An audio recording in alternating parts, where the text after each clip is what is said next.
Good morning sir. Good morning. मैं जानना चाहती हूँ कि हम सिचुएशन को बिल्कुल ऐसे कैसे देखें कि हमें सिचुएशन से बाहर निकलना है। कि मान लो हमारे पास बार बार कोई प्रॉब्लम आ रही है, हम उसे फेस कर रहे हैं, फिर जो आसपास के हमारे सराउंडिंग्स के लोग हैं वो भी टाउंटिंग कर रहे हैं हम पर, नहीं तुमने पहले भी ऐसे किया था, अब फिर तुम फेल हो जाओगे इसमें, तो वहाँ जा करके हम स्टक हो जाते हैं और फिर हमारा कॉन्फिडेंस लूज हो जाता है। हम एग्जैक्टली कहाँ स्टक हो जाते हैं, जिसको आप जो वर्ड यूज कर रहे हो स्टक हो जाते हैं, मतलब आप कह रहे हो कि हम अपनी थिंकिंग में स्टक हो जाते हैं। थिंकिंग में स्टक हो जाते हैं, राइट? कि हम ओवर थिंकिंग में चले जाते हैं। ओवर थिंकिंग कि हम बैठे बैठे बस सोचते रहते हैं कि ऐसा क्यों हुआ, क्या हुआ, ऐसा नहीं होना चाहिए, कि हमारे में कुछ कमी ऐसा हो गया तो क्या होगा, वैसा हो गया तो क्या होगा, मैं दोबारा भी ट्राई किया नहीं हुआ तो क्या होगा। हम जानते हैं कि पहले भी ऐसा हुआ था, फिर हमने उसे ओवरकम कर लिया, लेकिन बार बार वही चीज आते आते फिर वही ब्रेन का जो कंफर्ट जोन है हम फिर वहीं स्टक होने लगते हैं। और जिस कंफर्ट जोन की आप बात कर रहे हो वो एक्चुअल में ओवर थिंकिंग वाला जोन है। ओवर थिंकिंग वाला जोन है, मतलब बैठे बैठे बस सोचते रहते हैं जैसी हमारी कंडीशनिंग हुई है, कर कुछ नहीं पाते हैं। करते भी हैं तो थोड़ा सा करना शुरू करते हैं, उसके बाद वापस से वो थॉट्स हमारे ऊपर हावी हो जाते हैं। राइट? यही आप कह रहे हैं। राइट सर, प्रॉब्लम जो है इतनी ज़्यादा, क्योंकि एक्चुअली क्या लाइफ में अगर कुछ अच्छा होता है तो शायद हम प्रॉब्लम से इजीली निकल जाते हैं, बट बैक टू बैक जब आपको फेलियर्स ही मिल रहे हैं उस टाइम पे भी आपको फिर दिखना ही बंद हो जाता है कि हाँ, निकलने का भी कोई रास्ता है। प्रॉब्लम सबसे बड़ी पता है क्या है? कि सबको यही लगता है कि हमारी प्रॉब्लम सबसे बड़ी है।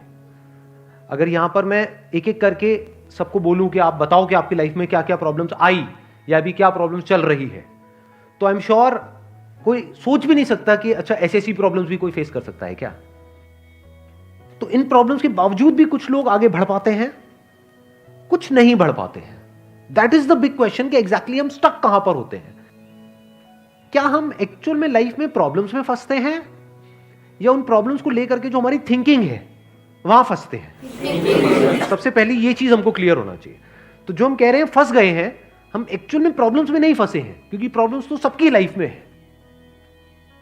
हम एक्चुअल में थिंकिंग में फंस जाते हैं। राइट। ये पॉइंट सुनने में छोटा लग रहा होगा, but it is a very big point two understand in life, जो 99% लोगों को नहीं समझ में आता है। हम क्या समझते हैं कि हम प्रॉब्लम्स में फंस गए हैं, क्योंकि the moment you say that, तो जब तक प्रॉब्लम्स रहेगी तब तक आप फंसे रहोगे। और प्रॉब्लम्स कब तक रहेंगी? लाइफ टाइम, जब तक लाइफ रहेगी। Right. But the moment you से कि मैं प्रॉब्लम्स में नहीं फंसा हूं, प्रॉब्लम्स मतलब लाइफ में नहीं फंसा हूं, मैं लाइफ के बारे में जो मेरी थिंकिंग है उधर मैं फंस गया हूं जाकर के। अब मैं उस थिंकिंग को कैसे चेंज करूं? Right. If you say that, तो वो आपके हाथ में पूरा कंट्रोल है। But if you ask me this question कि मेरी लाइफ की जो प्रॉब्लम्स हैं वो कैसे सॉल्व हो, तो उसका कोई जवाब नहीं है, क्योंकि वो कभी नहीं होगा। आज आपकी एक प्रॉब्लम है, वो सॉल्व हो भी जाएगी, कल कोई और प्रॉब्लम आ जाएगी, परसों कोई और आ जाएगी, फिर कोई और आ जाएगी, फिर कोई और आ जाएगी। Right sir. तो कैसे हम अपनी थिंकिंग को चेंज करें? सिंपल। थिंकिंग चेंज हो गई तो सब चेंज हो जाएगा। सब चेंज हो जाएगा, क्योंकि प्रॉब्लम्स को देखने का नजरिया बदल गया तो प्रॉब्लम बदल गई। एक बंदा जिसकी थिंकिंग नहीं फंसी हुई है, उसको आप चारों तरफ से फंसा दो, वो निकल जाएगा। लेकिन जिसकी थिंकिंग फंसी हुई है, उसको आप जा करके दुनिया जहान के सारे रिसोर्सेज दे दो, पूरा का पूरा खजाना भी दे दो, तब भी वो नहीं निकल पाएगा, तब भी रोएगा बैठ करके कि क्या मेरे को चारों तरफ खजाने से कैद कर दिया। अरे भाई, खजाना है, कैद नहीं है। देखा ना ऐसे लोगों को जिनके पास में सब कुछ है लेकिन रोते रहते हैं। तो सब कुछ मिलना इज नॉट अ सॉल्यूशन। जिनकी लाइफ में कोई प्रॉब्लम नहीं है वो भी रो रहे हैं। सो अब आता है कि इसका सॉल्यूशन क्या है, कि we are stuck in our thought process, how to get out of it. तो सबसे पहली चीज ये समझनी है, ज्यादा सोचने से कुछ नहीं होता है, सही सोचने से होता है। अभी सही सोचना क्या है? What is right thinking, not positively सोचना। इसको भी ध्यान से समझ लेना। पॉजिटिव सोचना क्या सही सोचना होता है? फॉर एग्जाम्पल, आगे आप जा रहे हो, किसी जंगल में हो और आगे दलदल है और आप पॉजिटिव सोच रहे हो, मेरे साथ में कभी कुछ गलत हो ही नहीं सकता, मैंने ताबीज पहना हुआ है, ये मुझे बचाएगा। बहुत लोग हैं बहुत पॉजिटिव है लाइफ को लेकर के, बट क्या उनकी सोच सही है? अभी सही सोचना क्या है? सर मेरे हिसाब से मतलब इंटेलिजेंसी से सोचना, कि मतलब कुछ ऐसा सोचे कि आगे जाके हमें कोई हानि ना हो, कि एक इंटेलिजेंट माइंड से सोचे। अभी इंटेलिजेंट क्या है और फूलिश क्या है? एक है फूलिश तरीका सोचने का, बेवकूफों की तरह सोचना, एक है इंटेलिजेंस के साथ में सोचना। What is intelligence? जिसको हम इंटेलिजेंस कहते हैं वो इंटेलिजेंस क्या है? साइंस को इंटेलिजेंस कह सकते हैं? नहीं कह सकते। नहीं कह सकते। तो किसको कहोगे? सुपरस्टिशंस को इंटेलिजेंस कहोगे? सुपरस्टिशंस मतलब क्या? बिलीफ, कुछ भी मान रखा है उसको पकड़ के बैठे हुए उसके हिसाब से एक्ट कर रहे हैं। उसको इंटेलिजेंस कहोगे या साइंस जिस तरीके से आगे बढ़ रही है उसको इंटेलिजेंस कहोगे? एग्जैक्टली। तो साइंटिफिक वे ऑफ थिंकिंग समझना पड़ेगा, वो क्या है, उसको अपनी लाइफ में लगाना पड़ेगा, तब आप कह सकते हो आपकी जो थिंकिंग है वो सही है। अब ये साइंटिफिक थिंकिंग मतलब क्या? रियलिटी को एज इट इज देख लेना, दैट इज साइंटिफिक थिंकिंग। यही तो है, और क्या है? There are laws of this universe, उसको एज इट इज देख लेना, उसको ऑब्जर्व करना, यही तो है साइंटिफिक थिंकिंग। उन लॉज को बदलना नहीं, क्योंकि साइंस बदल नहीं सकती उन लॉज को।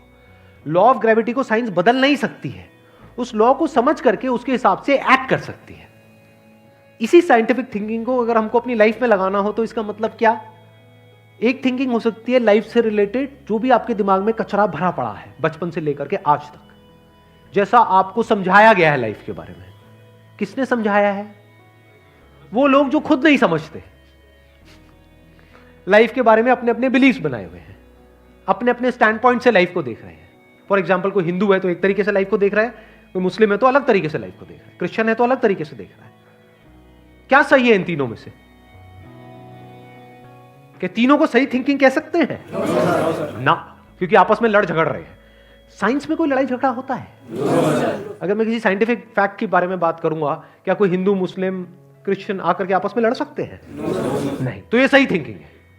एक है जो हमें सही लगता है, एक है जो सही होता है। दोनों में जमीन आसमान का फर्क है। एक है जो आपको सही लगता है, एक है जो सही है।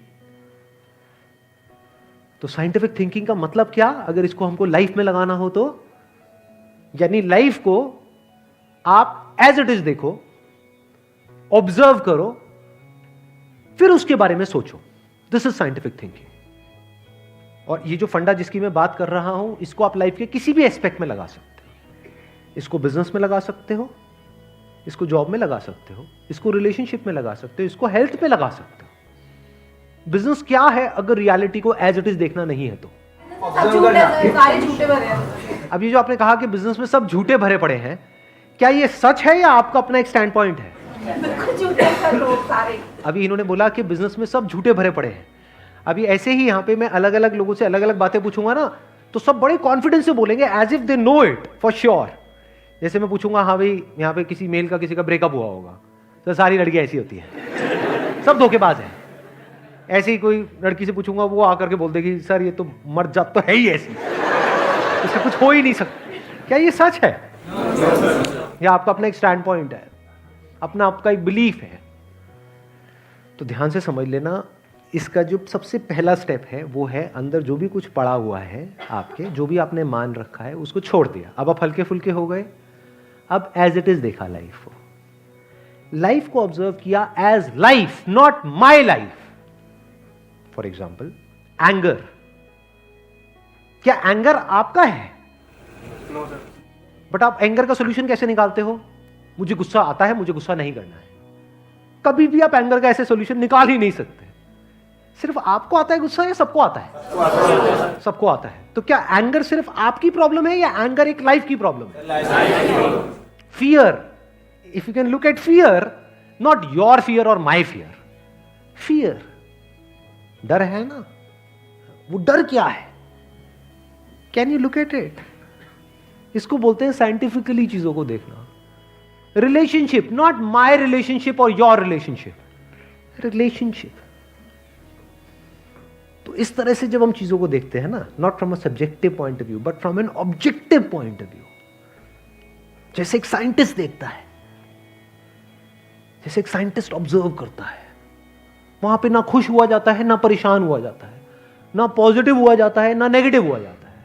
This positive and negative is your stand point, is a subjective point of view. In objective reality उसमें खुश क्या होना है और दुखी क्या होना है, वहां पर सब कुछ क्लियरली नजर आ रहा होता है। वहां पे कभी भी हमारी थॉट प्रोसेस स्टक नहीं होती है, हम फंस ही नहीं सकते। बिलीफ्स में आप गारंटेड फंसोगे। शॉर्ट टर्म में वो अच्छे लग रहे होते हैं क्योंकि वहां पे कंफर्ट मिलता है। जो भी हमने मान रखा है, अगर उसको पकड़ करके हम बैठे रहें और उसमें गोल गोल घूमते रहें तो बड़ा कंफर्ट मिलता है, लेकिन आगे जाकर के वो हमको फंसा देता है, एंटैंगल्ड कर देता है। बट जो रियलिटी है वो धीरे धीरे आपको आजाद करती रहती है, जितना आप रियलिटी को समझ जाते हो उस लेवल तक। यानी कि अगर इसको मैं पूरा समअप करूं, जो भी मैंने अब तक कहा है उसको, ये सेशन शुरू कहां से हुआ था? फेलियर से हुआ था कि एक के बाद एक हमने लाइफ में बहुत सारे फेलियर्स फेस करे हैं। तो अब अपने फेलियर्स को ऑब्जर्व मत करो, अपने को बीच में से हटा दो, ऑब्जर्व करो ये जो फेलियर्स हैं ये क्या है। तो you will start seeing the nature of those failures, you will start seeing the causes of those failures. For example मेरी लाइफ है, अगर मेरे को उसको ऑब्जर्व करना है, दो तरीके हो सकते हैं। एक ये, अब मैं अपनी लाइफ में थोड़ा सा जा रहा हूं जिससे कि आप उसको रिलेट कर सको। मैंने पास में कुछ गलतियां करी, बहुत बड़ी बड़ी गलतियां करी, मेजर लॉसेस हुए, तो एक एंगल तो ये हो सकता है मैं ऐसा कैसे कर सकता हूं। दूसरा ये है कि मैं ऑब्जर्व करूं कि एग्जैक्टली वो गलती क्या थी और उसका कॉज क्या था। तो वो दिख जाता है, अच्छा उस टाइम पे वो ग्रीड बहुत ज्यादा हावी हुई पड़ी थी। अच्छा ग्रीड क्यों हावी हुई पड़ी थी, इतना लालच क्यों आया हुआ था कि हाँ ये करना है, ये करना है, ये करना है, ये क्यों आया हुआ था? और ये बचपन से ऐसी कंडीशनिंग हुई पड़ी थी, बचपन से घर में यही सारी बातें सुनी थी, तो इसलिए I was acting out of that information जो मेरे अंदर फीडेड थी, and that was not correct information. वो सारी इंफॉर्मेशन गलत थी, जिसकी वजह से मैंने जल्दी से एक्ट किया, बिना सोचे समझे, बिना सही थिंकिंग के एक्ट कर दिया, उस वजह से जाकर के फंस गया। तो मुझे उस बंदे ने नहीं फंसाया, मैं खुद फंसा अपने लालच की वजह से। तो अब ये क्लियर हो रहा है हम कैसे देखते हैं। तो वंस वी सी दैट, तो अब मैं उससे पूरी तरह से फ्री हो गया, because I understood something which is very basic in life, जिसकी वजह से पूरी की पूरी लाइफ एक अलग ट्रैक पे निकल गई। क्या समझ आया? कि कभी भी ग्रीड से एक्ट नहीं करना है। अब इसको हम समझते हैं, कैसे समझते हैं? मॉरल साइंस की बुक से। वो सब बकवास है, ये लालच नहीं होना चाहिए, सबके अंदर लालच भरा पड़ा है, बट लालच हमको कैसे फंसाता है, इसको ऑब्जर्व किया अपनी गलतियों के बेस पर, और फिर समझ आया अच्छा ये होता है। लालच से ग्रोथ नहीं होती है। लालच से आप पैसा कमा सकते हो, बट उसको आप ग्रोथ नहीं कह सकते, क्योंकि आप डिग्रेड हो रहे हो, तो आप एक्चुअल में ग्रो नहीं कर रहे हो। एक्चुअल ग्रोथ में उसको कह सकता हूं जो होलिस्टिक ग्रोथ हो, उसको ग्रोथ बोल सकते हैं। आपने पैसा तो कमा लिया, लेकिन डर में जी रहे हो कि मैंने इतने घपले कर दिए, अगर किसी ने पकड़ा गया तो पता नहीं क्या हो जाएगा, क्या फायदा ऐसी लाइफ का, उसको आप ग्रोथ कहोगे? Can you call it growth? ना। तो लालच से ग्रोथ नहीं होती। तो ये चीजें समझना बारीकी से, स्टेप बाय स्टेप, तो आप गलतियों का पूरा नेचर समझ सकते हो।